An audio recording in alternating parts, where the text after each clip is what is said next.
नमस्कार, आप देख रहे हैं हिमस्टार। आपका बहुत बहुत स्वागत है हिमस्टार हिमाचल प्रदेश का आपका अपना चैनल। आइए शुरू करते हैं हिमाचल से जुड़ी कुछ मुख्य खबरें।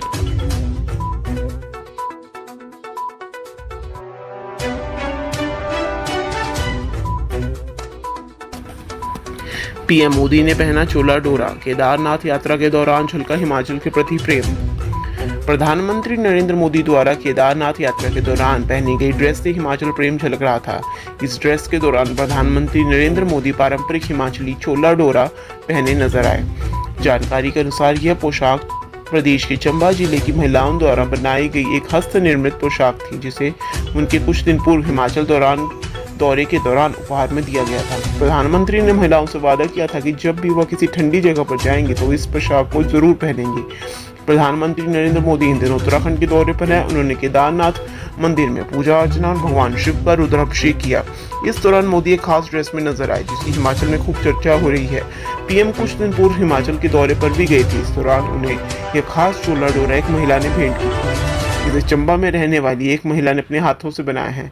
प्रधानमंत्री मोदी ने केदारनाथ यात्रा के दौरान महिला से किया गया वादा निभाया और पोशाक पहनी।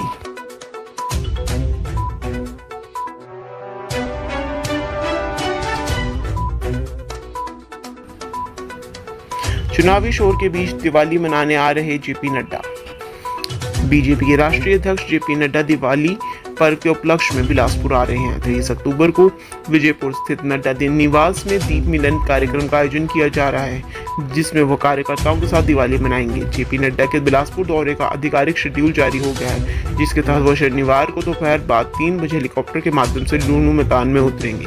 यहाँ से सड़क मैदान मार्ग से होते हुए विजयपुर जाएंगे। हमीरपुर लोकसभा क्षेत्र के प्रवक्ता स्वदेश ठाकुर ने बताया कि राष्ट्रीय अध्यक्ष का दौरा तय हो गया है और शनिवार दोपहर बाद वो बिलासपुर के लूनू मैदान में पहुंचेंगे, जहाँ पर जिला भाजपा वरिष्ठ नेता उनका गर्मजोशी के साथ स्वागत अभिनंदन करेंगे। इसके बाद नड्डा विजयपुर के लिए रवाना होंगे। उनका रात्रि ठहराव विजयपुर में होगा। उन्होंने बताया कि 23 अक्टूबर को नड्डा निवास विजयपुर में दीप मिलन कार्यक्रम का आयोजन किया जा रहा है, जिसमें जिला भर के नेता व कार्यकर्ता मौजूद रहेंगे। दीपावली पर्व की खुशियों को मनाने के लिए विशेष रूप से नड्डा बिलासपुर आ रहे हैं। उन्होंने बताया कि हालांकि नड्डा का हर बार दिवाली पर आना होता है, लेकिन बीच में व्यस्त शेड्यूल की वजह से आना नहीं हो सका। इस बार चुनावी उत्सव भी है और ऊपर से दीपावली का माहौल, इसलिए उत्सव भरे इस माहौल को कार्यकर्ताओं के साथ दिवाली मनाने के लिए नड्डा बिलासपुर आ रहे हैं।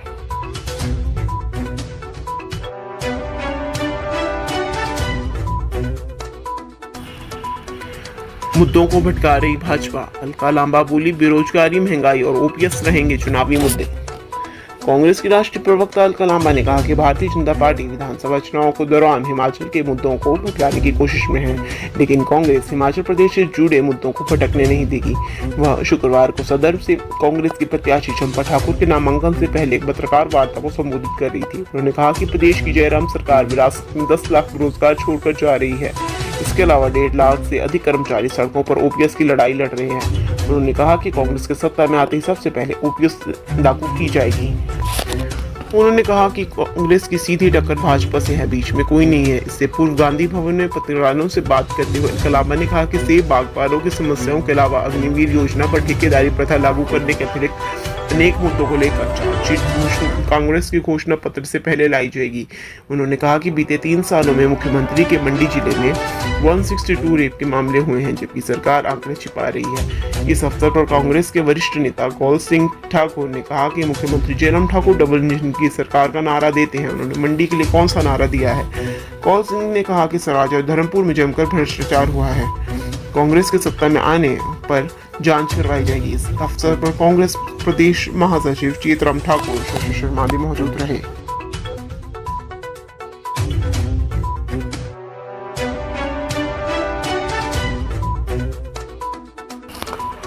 सर्विस वोटों में महिलाओं की भागीदारी मात्र 2.27%।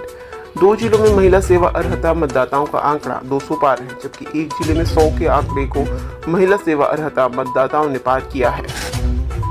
प्रदेश में सर्विस वोटर्स सेवा अर्हता मतदाता में महिलाओं की भागीदारी मात्र 2.27% है। प्रदेश में दर्ज 67,532 सेवा अर्हता मतदाताओं में से 1540 महिलाएं ही पंजीकृत है। कांगड़ा में सूबे के कुल सेवा अर्हता मतदाताओं का 32% संख्या पंजीकृत है। वहीं प्रदेश में कांगड़ा एकमात्र ऐसा जिला है जहां पर महिला सेवा अर्हता मतदाताओं का आंकड़ा 500 के पार हुआ है। प्रदेश के 2 जिलों में महिला सेवा अर्हता मतदाताओं का आंकड़ा 200 पार है, जबकि एक जिले में 100 के आंकड़े को महिला सेवा अर्हता मतदाताओं ने पार किया है।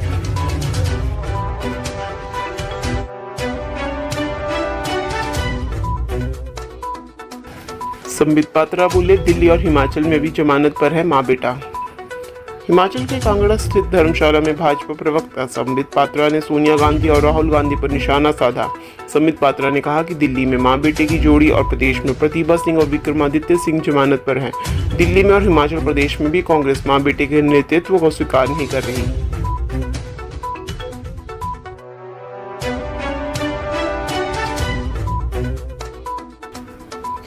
उपभोक्ताओं को बचाएगा बिजली बोर्ड, कनेक्शन काटने की फ्रॉड कॉल के लिए टोल फ्री नंबर जारी।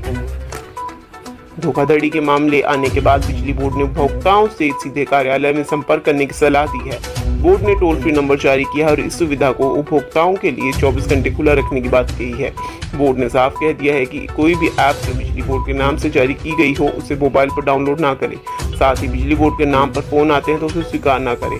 गौरतलब है कि स्मार्ट मीटर लगाने का सिलसिला शुरू होने के बाद बिजली बोर्ड में ठगी के मामले बढ़ गए हैं। ऐसे मामलों में उपभोक्ताओं को देर रात तक मोबाइल पर फोन किए जाते हैं और उनकी बिजली काटने की सूचना दी जाती है।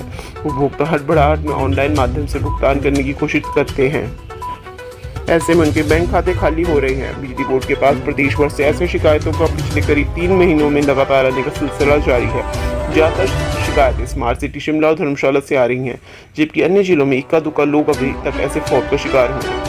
बिजली बोर्ड के लोक संपर्क अधिकारी अनुराग पराशर ने बताया कि बोर्ड ने टोल फ्री नंबर की व्यवस्था की है। इस नंबर की मदद से 24 घंटे में किसी भी समय उपभोक्ता अपने बिल से जुड़ी जानकारी हासिल कर सकते हैं। उन्होंने कहा कि बिजली बोर्ड अपने रजिस्टर्ड मोबाइल नंबर की मदद से 1800-180-8060 पर संपर्क साध कर जानकारी हासिल की जा सकती है। इसके अलावा 1912 नंबर पर भी संपर्क साध कर जानकारी ली जा सकती है।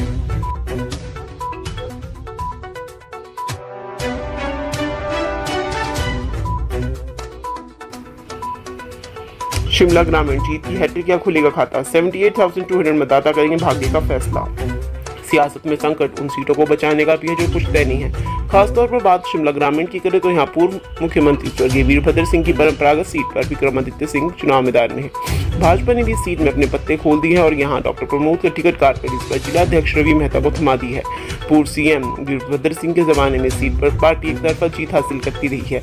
2012 में वीरभद्र सिंह ने इस सीट पर 20,000 मतों से जीत दर्ज की थी, जबकि 5 साल बाद 2017 में भाजपा से मिली टक्कर के बाद विक्रमादित्य सिंह इस सीट पर 4,880 से जीत हासिल कर पाए थे। कांग्रेस की जीत में शामिल रहे 15,000 से ज्यादा मतों पर को भाजपा अपने खाते में लाने में कामयाब रही थी। शिमला ग्रामीण में मतदाताओं की संख्या पर नजर डालें तो इस बार 6,225 वोटर बढ़ गए हैं।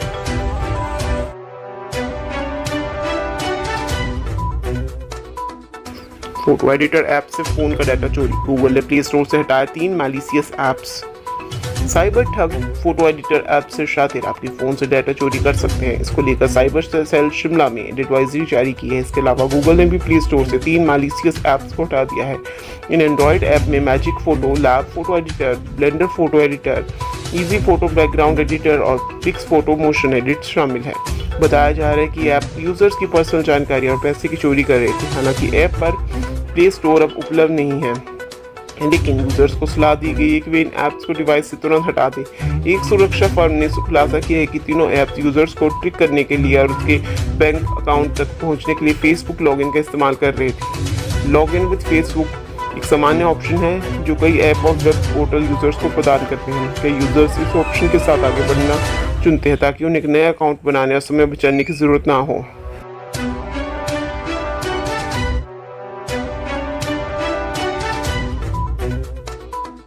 प्रमुख विद्युत इकाई के रूप में उभरा SJVN प्रबंध निदेशक बोले, 2040 तक 50,000 मेगावाट विद्युत उत्पादन का टारगेट। SJVN के अध्यक्ष एवं प्रबंध निदेशक नंदलाल शर्मा ने कहा कि SJVN के वर्तमान प्रगतिशील परिवर्तन को परिकल्पनावादी के रूप में व्यक्त किया जा सकता है, क्योंकि कंपनी 42,000 मेगावाट से अधिक के पोर्टफोलियो के साथ एक प्रमुख विद्युत इकाई के रूप में उभर रही है। उन्होंने कॉर्पोरेट मुख्यालय शिमला में दीपावली के पावन अवसर पर कर्मचारियों को संबोधित करते हुए सभी को दीपावली की हार्दिक शुभकामनाएं दी और कहा कि यह त्योहार बुराई पर अच्छाई की जीत, अंधकार पर प्रकाश की जीत का प्रतीक है।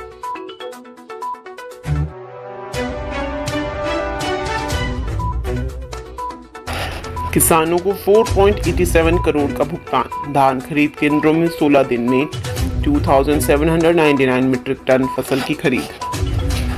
प्रदेश में धान की फसल खरीदने के लिए बनाए गए केंद्रों की संख्या 9 से बढ़कर 10 कर दी गई है। प्रदेश में 16 दिन में 2,799 मीट्रिक टन धान की फसल की खरीद की गई है। धान खरीद केंद्रों में किसानों से खरीदी गई धान की फसल का अब तक किसानों को 4.87 करोड़ का भुगतान जारी किया गया है। किसानों से धान की फसल खरीदने के लिए बनाए गए केंद्रों में 5 अक्टूबर से धान की खरीद शुरू हो गई है। प्रदेश में किसानों से धान खरीदने के लिए खाद्य आपूर्ति विभाग द्वारा प्रदेश में 10 धान केंद्र बनाए गए हैं। प्रदेश के किसान धान की फसल बेचने के लिए विभाग के पोर्टल पर ऑनलाइन पंजीकरण करवा रहे हैं। खाद्य आपूर्ति विभाग के पोर्टल पर धड़ाधड़ पोर्टल बुक हो रहे हैं। प्रदेश भर में बनाए गए धान खरीद केंद्रों में फसल बेचने के लिए रविवार शाम तक 3,944 किसानों ने खाद्य आपूर्ति विभाग के पोर्टल पर ऑनलाइन पंजीकरण करवाया गया। शुक्रवार शाम तक किसानों को 2852 टोकन नंबर जारी किए गए हैं। प्रदेश में धान खरीद के लिए कांगड़ा जिला में नाज मंडी, फतेहपुरा, फतेहपुर में रियाली, इंदौर में धान खरीद केंद्र बनाए गए हैं। इसके अलावा सिरमौर जिला में काला अम, धौलाकुआं और पोंटा साहिब में धान खरीद केंद्र बनाए गए हैं। इसके अलावा सोलन के नालागढ़ और बद्दी के मालपुरा, ऊना जिला की टकारला और टालीवाल में किसानों से धान खरीद के लिए केंद्र बनाए गए हैं। पोर्टल पर बताई गई तिथि के अनुसार किसान धान खरीद केंद्र में जाकर टोकन नंबर के साथ अपनी फसल बेच पाएंगे। हिमाचल की हर खबर पाने के लिए हिंद स्टार से जुड़ें।